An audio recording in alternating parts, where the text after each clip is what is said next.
আসসালামু আলাইকুম প্রিয় দর্শক, আপনাদের সকলকে আমন্ত্রণ জানাচ্ছি রাজনীতির কথা অনুষ্ঠানে।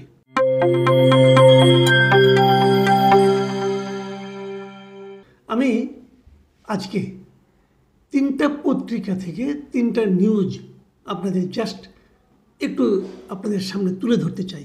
আমি নিজে খুব বেশি একটা ব্যাখ্যা করব না, কিন্তু আমি মনে করি নিউজগুলো একবার শিরোনামগুলো শুনলে অথবা ভেতরে দুই একটা কথা শুনলে আপনারাই বুঝতে পারবেন যে আসলে সিচুয়েশনটা কোন দিকে যাচ্ছে। অনেকেই কিন্তু হতাশ হয়ে গিয়েছিলেন, অনেকে নানাভাবে কথা বলেছেন যে এরকম একটা নির্বাচন করার পরও সরকার যে বিদেশের কাছ থেকে, বাইরের দেশগুলোর কাছ থেকে কোনো ধরনের প্রতিবন্ধকতার সম্মুখীন হচ্ছে না, অথবা সরকার অবাধে চালিয়ে যাচ্ছে। এই যে অবাধে চালিয়ে যাওয়াটা এটা গণতন্ত্রের জন্য ইতিবাচক কিনা, মানুষের অধিকারের প্রশ্নে এটা কতটা শোভন, এই সমস্ত নিয়ে নানা ধরনের আলোচনা কিন্তু হচ্ছে। আমি শুরু থেকেই বলেছিলাম যে এমনটা আশা করার কোনো কারণ নাই যে যারা এই নির্বাচনটার সমালোচনা করছে তারা এসে আমাদেরকে কিছু একটা করে দিয়ে যাবে। এটা কখনই দেয় না, পৃথিবীতে এরকম হয় না, আমাদের এখানে তো হওয়ার কোনো প্রশ্নই ওঠে না। তো কি হবে? আমি সবসময় বলেছিলাম এটা আমাদের জন্য ক্ষতিকর হবে, আমাদের অর্থনীতির জন্য ক্ষতিকর হবে।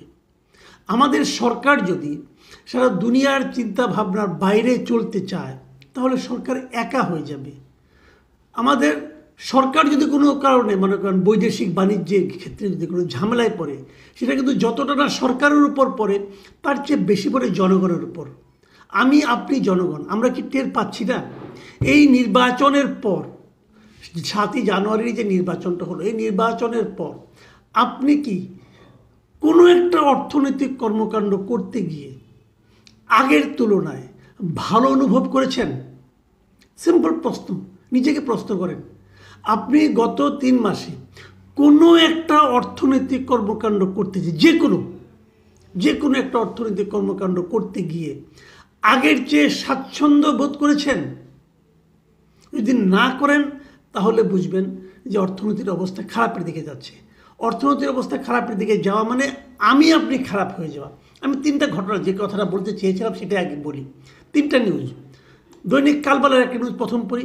সেই নিউজে বাংলাদেশের নির্বাচন ইস্যুতে যুক্তরাষ্ট্র কোনো পদক্ষেপ নেবে কি না সেটা তারা জানিয়েছে, এবং যুক্তরাষ্ট্র তাদের অবস্থানটা আবারও পরিষ্কার করেছে। কে করেছে?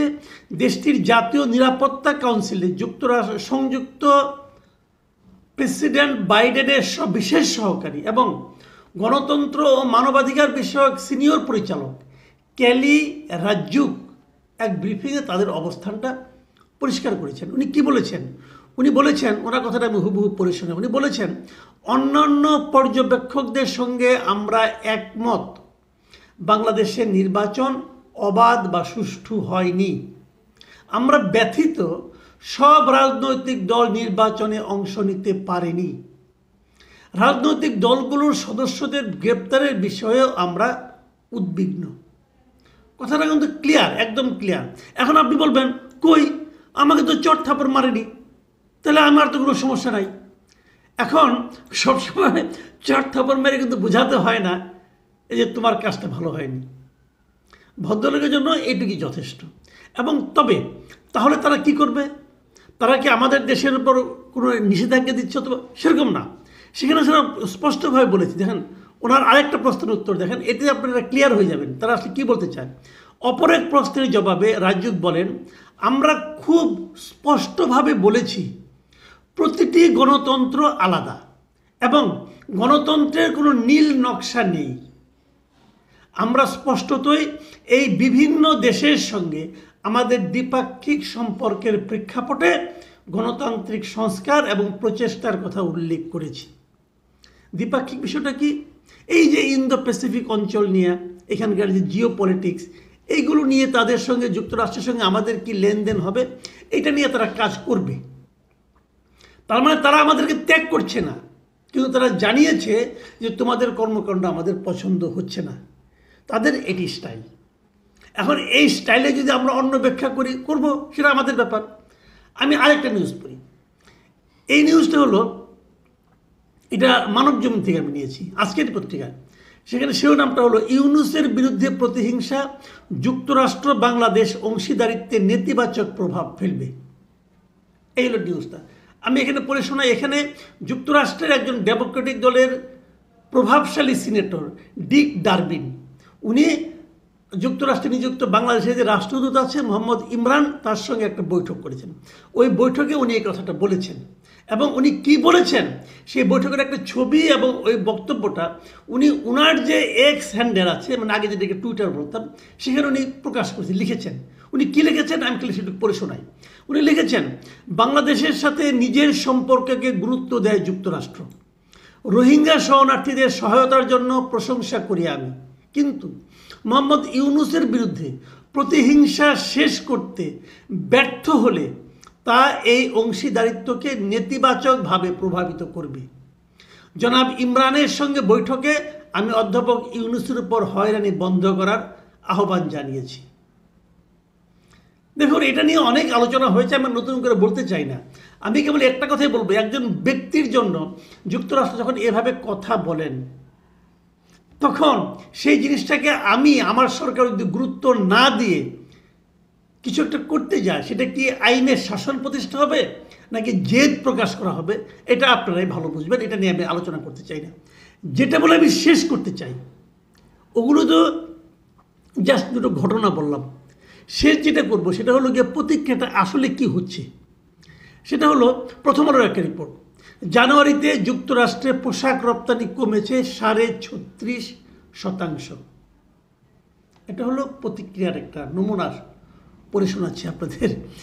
জানুয়ারিতে, এই গত জানুয়ারিতে আগের বছরের তুলনায় 36% পোশাক রপ্তানি কমেছে। কোথায়? যুক্তরাষ্ট্রে। আমরা যুক্তরাষ্ট্রে সবচেয়ে বেশি পোশাক রপ্তানি করি একক দেশ হিসাবে। মানে গত জানুয়ারিতে বাংলাদেশ থেকে যুক্তরাষ্ট্রে $55 কোটি তৈরি পোশাক রপ্তানি করা হয়েছিল। এবছর করা হয়েছে এই জানুয়ারিতে, যে গত 2 মাস আগে $55 কোটি পোশাক রপ্তানি করা হয়েছে। অথচ এর আগের বছরের মানে 2023 সালের জানুয়ারিতে রপ্তানি করা হয়েছিল $86.60 কোটি পোশাক।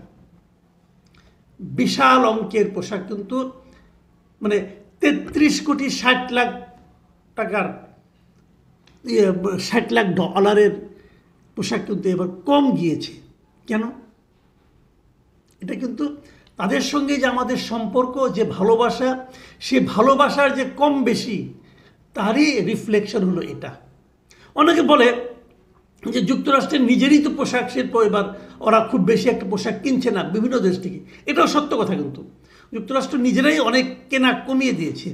এবং এটা দ্বারা দেখে যুক্তরাষ্ট্র যে 10টা দেশ থেকে পোশাক কেনে, সবার কাছ থেকে কিছু কিছু কমেছে, কিন্তু তার মধ্যে সবচেয়ে বেশি কমেছে বাংলাদেশের পোশাক।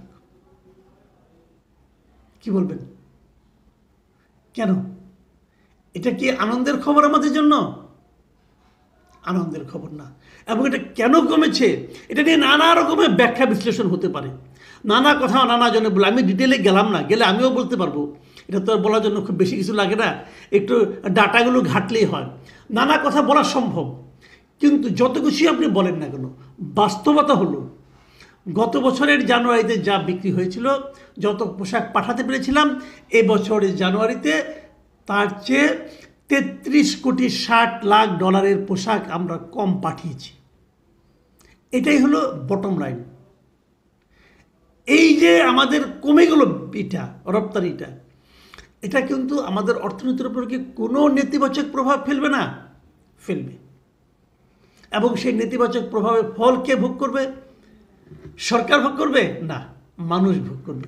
সরকারও কিন্তু ভোগ করতো যদি এই মানুষকে, সাধারণ মানুষকে সরকার তার নিজের বলে মনে করত। তা তো সরকার মনে করে না, তারা আরামে থাকবে, আমি আপনি কষ্ট করব। এটা হতে থাকবে।